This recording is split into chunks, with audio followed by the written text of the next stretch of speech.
এই লোকটা হলো দুনিয়ার সবচাইতে গরিব মানুষ, কারণ সে কাজ কাম করতে একদমই পছন্দ করতো না। সে শুধুমাত্র সারাদিন ঘরে বসে বাচ্চা পয়দা করতে অনেক পছন্দ করত, আর সারাদিন ঘরে বসে সেই বাচ্চাগুলোর সঙ্গেই খেলাধুলা করত। কিন্তু সেই বাচ্চাগুলো যেন ক্ষুধার কারণে মরে না যায়, এই জন্য লোকটাকে প্রতিদিন নদীর কিনারে গিয়ে তাদের জন্য মাছ ধরে আনতে হতো। আর তার বাড়ির পাশেই অনেক ধনী একজন লোক বসবাস করত। সেই লোকটাই ছিল এই গরিব লোকটার বড় ভাই, কিন্তু তবুও সেই ধনী লোকটা কখনোই তার গরিব ভাইকে সাহায্য করতো না। এরপর একদিন যখন সেই গরিব লোকটার ঘরে সবগুলো খাবারই শেষ হয়ে গিয়েছিল, তখন গরিব লোকটা তার একজন ছেলেকে বলে, যাও তোমার চাচার ঘরে গিয়ে কিছুটা আটা নিয়ে আসো, যাতে করে রাতে খাবার বানাতে পারি। কিন্তু ধনী লোকটা এবারও মানা করে দিয়ে তার সেই ছেলেটাকে সেখান থেকে তাড়িয়ে দেয়। এই জন্য লোকটা পরের দিন অসুস্থ হয়ে যাওয়া সত্ত্বেও বাধ্য হয়ে তার বাচ্চাদের জন্য মাছ ধরতে চলে যায়। কিন্তু সেদিন লোকটা আশেপাশে কোথাও কোনো মাছ খুঁজে পাচ্ছিল না, তবুও সে তার বাচ্চাদেরকে বাঁচানোর জন্য বারবার নদীতে জাল ফেলে মাছ ধরার চেষ্টা করতে থাকে। কিন্তু এরপর সে যখন শেষবারের মতো তার জালটাকে পানি থেকে উঠাতে শুরু করে, তখন জালের মধ্যে তার অনেক ভারী কিছু অনুভব হতে শুরু করে। এই জন্য লোকটা ভাবতে শুরু করে আজকে মনে হয় সে অনেক বড় একটা মাছ পাবে।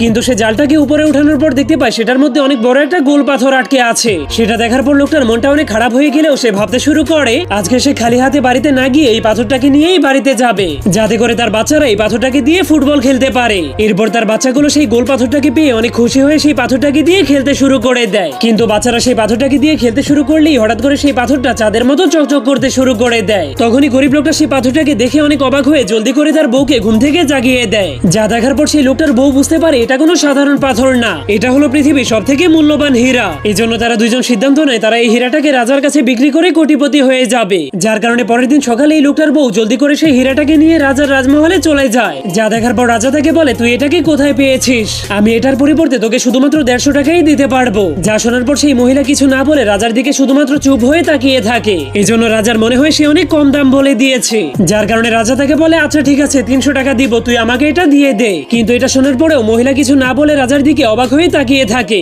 কিন্তু এরপর রাজা ভাবতে শুরু করে এই হীরার যতই দাম হোক না কেন এটাকে আমাকে কিনতেই হবে। এই জন্য রাজা তাকে এই হীরার পরিবর্তে 3 বস্তা সোনা দেওয়ার অফার করে। যা শোনার পরে সেই মহিলা অনেক খুশি হয়ে তার কথায় রাজি হয়ে যায়। এরপর সে ওই 3 বস্তা সোনাকে একটা ঘোড়ার গাড়িতে উঠিয়ে অনেক খুশি হয়ে তার বাড়িতে চলে যায়। তখন এতগুলো সোনা দেখে তার পুরো পরিবার অনেক খুশি হয়ে গিয়েছিল, কারণ এখন তারা তাদের গ্রামে সব থেকে ধনী মানুষ হয়ে গিয়েছিল। কিন্তু তখনই সেই লোকটা বলতে শুরু করে এই সোনাগুলোকে মেপে দেখতে হবে রাজা আমাদেরকে কয় কেজি সোনা দিয়েছে। কিন্তু তাদের ঘরে ওজন মাপার মতো কোনো যন্ত্র ছিল না। এই জন্য মহিলাটা তার ছেলেকে বলে, যাও তোমার চাচার ঘরে গিয়ে একটা ওজন মাপার যন্ত্র নিয়ে আসো। কিন্তু ছেলেটা ওজন মাপার মেশিন আনতে গেলেই তার চাচা অনেক অবাক হয়ে যায়। এই জন্য সে বলতে শুরু করে, তোদের মতো গরিব বাবার ওজন মাপার মেশিন দিয়ে কি করবে? তখন সেই ছেলেটা বলে, আমার বাবা সেই মেশিন দিয়ে সোনা মাপবে। এটা শোনার পর তাদের চাচা তাদেরকে নিয়ে হাসতে শুরু করে দেয়। এরপর তার বাবাকে অপমান করার জন্য সে তাদের ঘরে চলে যায়। কিন্তু সে তাদের ঘরের মধ্যে ঢোকার পরেই তাদের ঘরের অবস্থা দেখে অনেক অবাক হয়ে যায়, কারণ এতগুলো সোনা সে তার জীবনেও কখনো দেখেনি।